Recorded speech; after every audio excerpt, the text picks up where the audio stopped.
But they've somehow made the guitars lighter and made them sound better at the same time, and kept the cost down continually.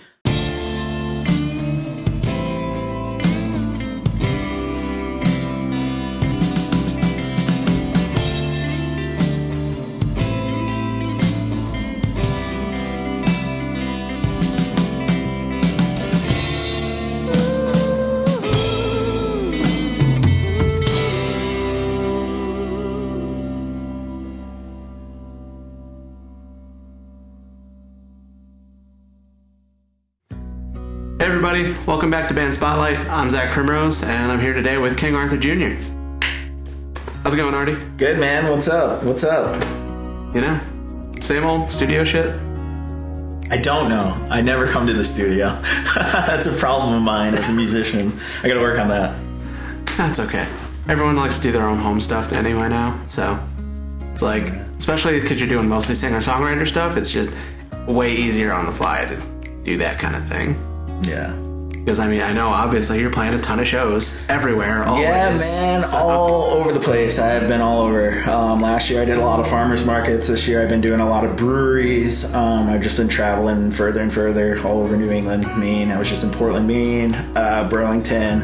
I'll be in Lake Winnipesaukee this weekend. I'll be in Massachusetts on Sunday. Just wherever they'll pay me, I will show up and grace them with my musical presence. Cool. Unfortunately for our viewers, this is going to be coming on, like, it's going to be at least a month till this actually goes out. So the dates he just mentioned mean nothing anymore. They're gone. I got more dates. Hit the calendar, hit the internet. I got them. Yeah, I'll link to his Facebook, his Instagram, everything. Like, you will be able to find anywhere you want to see him play. You will be able to find it. Describe what you think your style of music is. So, if you asked me that a year ago, I wouldn't have had a good answer, because I was just like, I don't know, I play guitar, I make music, I use a looper, I do this, I do that. I started getting that question a lot when I was trying to book gigs and stuff, like, what do you sound like, what do you play?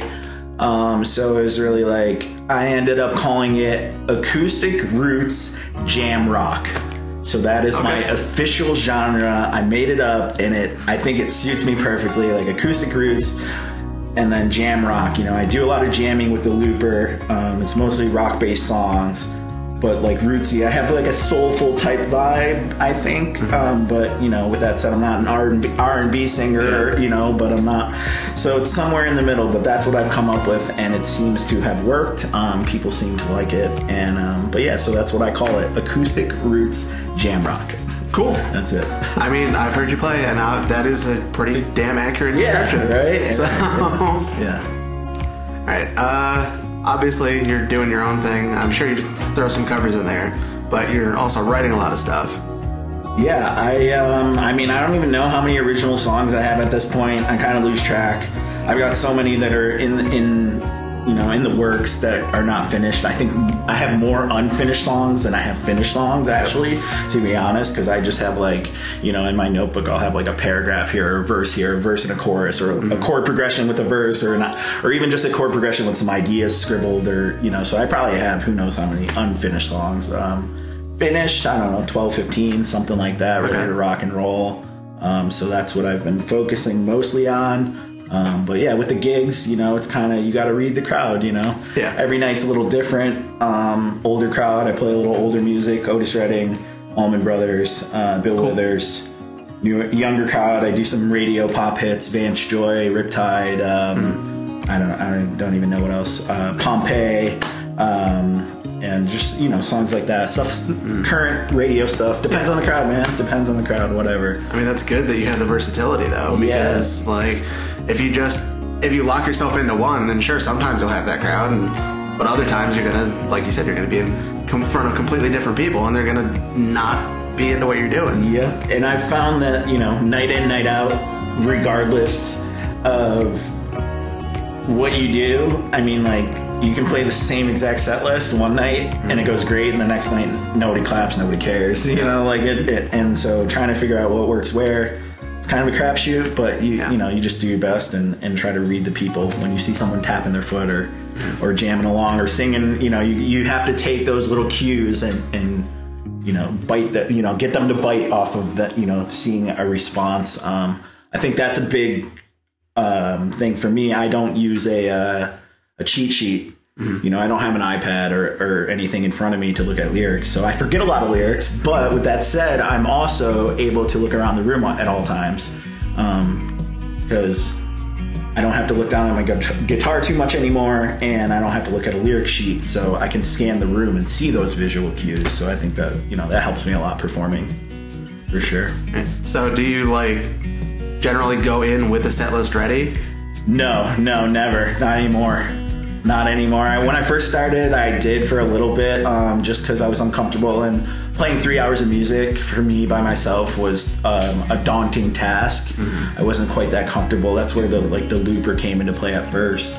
But no, I don't write set lists anymore. I kind of just, whatever I'm feeling. I probably have 100 songs floating around in my head, and you know, like I said, I just try to read the room. I mean, it depends on what night, what you get, you know, what you see is what you get that night, and it'll be a little different the next night. And even sometimes the same songs, I'll switch the key, you know. All along the Watchtower, I think I've played it in 5 different keys now, you know. It's just, so just to mix it up for me, you know, if I play Watchtower 2 nights in a row, I might just shift it up a whole step, you know, and play it in A minor or D or, you know, whatever, instead of the regular C minor, you know. So I mean, also, like, depending on what your voice is doing any given night, you might be able to hit higher notes or not. So. Yeah, you know, I was never a singer first. I was a guitar player. I never really sang. I only started singing because, like, I felt like you had to. If you're gonna be a musician, you got to sing, you know. So I started there.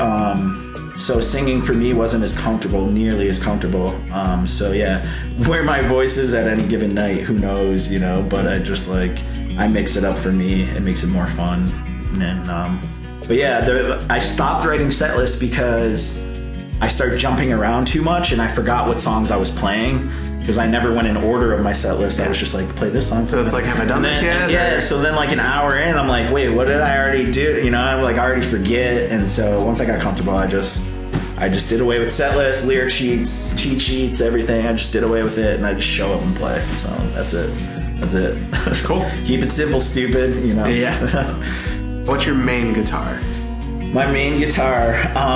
So mostly what I do is acoustic work. So I just have a Yamaha, what is the series? I think it's an FGX, I believe, 800, if I'm not mistaken. I might be wrong on that, but double check me.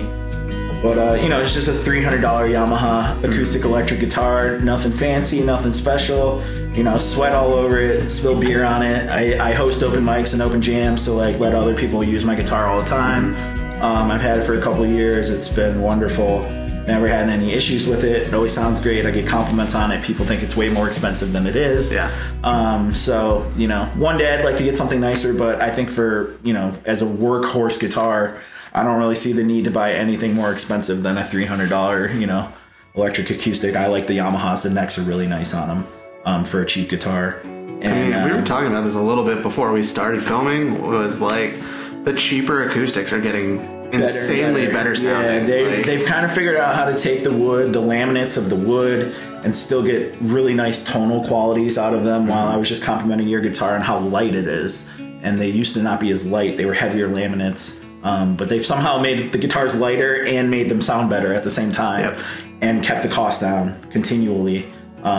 And I mean, I'm not a big believer in the whole made in America guitar is better than a, you know, overseas guitar. Definitely not, because my Fender Strat was Mexican, and I think it's better than. And honestly, of any guitar, I mean, I'm a big believer, especially acoustic guitars. I mean, electrics is a little different, but especially acoustic guitars, I feel like you just got to play them all. Because even I've played, you know, the same model of Taylor at 3 different guitar centers, and there's one out of the 3 that I'm like, ooh, that one, you know, like that one down in Boston, like that one guitar in Albany, you know, like, because they are all just a slight, even though it's the same guitar, it's still a, you know, a different guitar, and they're all slightly different. They all have nuances and how it's been maintained, the humidity. I mean, all these things are factors that go into it. But yeah, so my main deal is the Yamaha acoustic electric. Recently, I just added an electric guitar. What is that one? That one's an Ibanez. I actually went to go get another Yamaha, but same thing. I played this Ibanez and I couldn't put it down, so I ended up with a Ibanez AR 420. The Artist series, really nice, super nice binding and just beautiful flame. Really nice guitar. It's the same thing. Really nice neck, fast neck, a Les Paul style. So I've got that guitar. So trying to put together an electric band so I can get, play that guitar a lot more. But my main thing is the acoustic singer-songwriter solo, one-man band jam thing. So that's what I've been playing. That's what I've been jamming on and having fun on. Cool. So I mean, that's what you guys will be seeing in a little bit. Obviously, as we always do, he's going to play us a song at the end, and you'll see his main one-man act thing going on. And who knows, maybe in the future you'll be back and you'll have an electric thing going on. We'll be that'd be sweet to get the band down here when the band exists. So one day, to future band will come here and we'll record a song and do the thing for sure. Cool. For sure. So you said you got some shows booked later. So I'm thinking this is probably going to come out end of August. So do you have anything? End of August, yeah. So pretty much, my August is going to be crazy. I'll be all over the place in August. But after August, I'm actually going down to North Carolina and Virginia. I'm playing some shows down there at some breweries. Cool. I'll be up in Stowe. I'm playing at Stowe Cider. I believe that's on the 13th. And then where else am I going in September? I don't even remember. I've got a couple gigs in September, but and then in October I've got a couple gigs in Castleton. I'm playing a wedding, getting into some private gigs, and then I'll be on vacation for a week. I'm going to El Paso, Texas, for a week for my birthday. My birthday's at the end of September, so I'm taking a week off. You have family down there? I played ice hockey of all things in El Paso, Texas. Go Rhinos! But yeah, so I'm gonna go see the boys down in El Paso, and we're having a little reunion there, and that'll be fun. But yeah, just busy through August. Got some stuff in September, some more gigs. I'm just now starting to book October, and already looking up to Thanksgiving, and then it'll be winter time up in Killington, and I'll be jamming a whole bunch up in Killington this winter. So cool. If you're in Killington, I'll see you somewhere. So because I'll be there a lot. So if you're not in Killington, go anyway. Yeah, go to Killington anyway and come see me. Go. I'll be around. So I'll be in one of the base lodges or at Jack's, or I'll be around up there wherever. So Ludlow too. I'll be in Ludlow as well. So if you're at Okemo or Killington, come check me out. I'll be around. So one of those places. All right. Well, thanks for coming. Thank you. Fun. Thank you. Thanks for having me. And I'm looking forward to hear you play. I'm sure everyone else is too. Thank you. Check me out, King Arthur Jr. website, Instagram, Facebook, all that. I'll link all that below the video. Check it out. See you when I see you. Peace and love.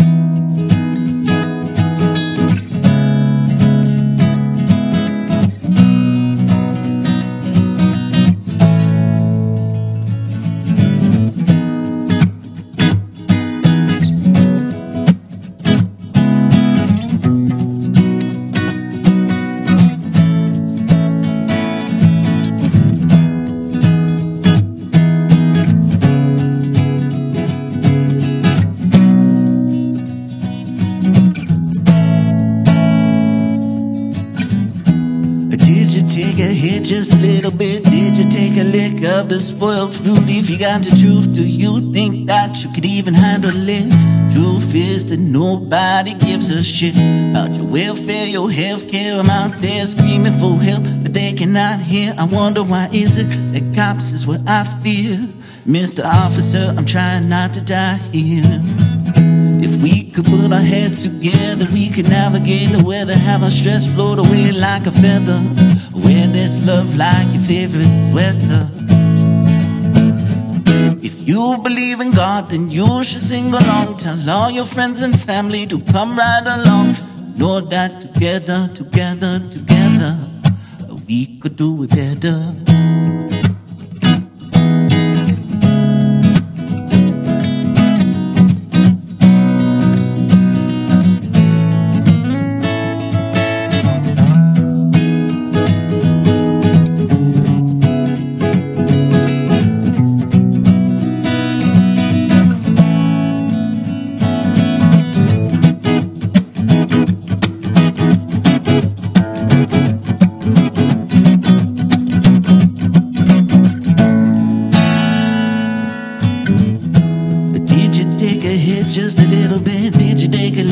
of the spoiled fruit. If you got the truth, do you think that you could even handle it?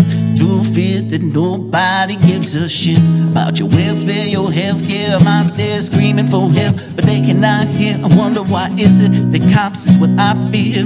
I'm Mr. Officer, I'm trying not to die here. If we could put our heads together, we could navigate the weather, have our stress float away like a feather. Wear this love like your favorite sweater. If you believe in God, then you should sing along. Tell all your friends and family to come right along, and know that together, together, together, we could do it better.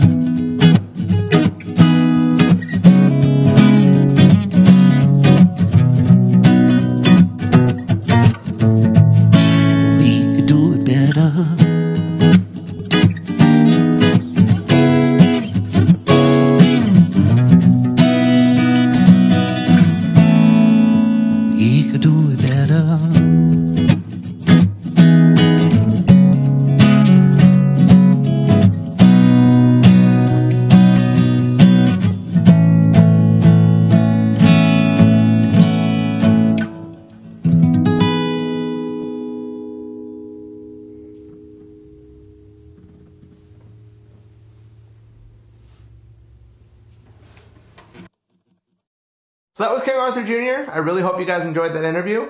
If you like this stuff, we're going to link to his Facebook page in the description below. If you can go and like his page and let him know that you liked what you heard, that would be awesome. Also, if you're in a band or you know anyone in a band that wants to be on Band Spotlight, we'll also link to our website where you can go and sign up to be on the show. And if you think that your band might not be the right fit for this kind of a show, that's not at all true. We are looking for people of any genre, of any level, doesn't matter. We would love to hear from you, and we'd love to have you on the show. Alright, so thank you guys for watching, and if you could just subscribe to the channel so you can be notified when new videos come out, and make sure you hit that little notification bell, because otherwise you're not going to get the notifications. And yeah, I'll see you guys in the next video.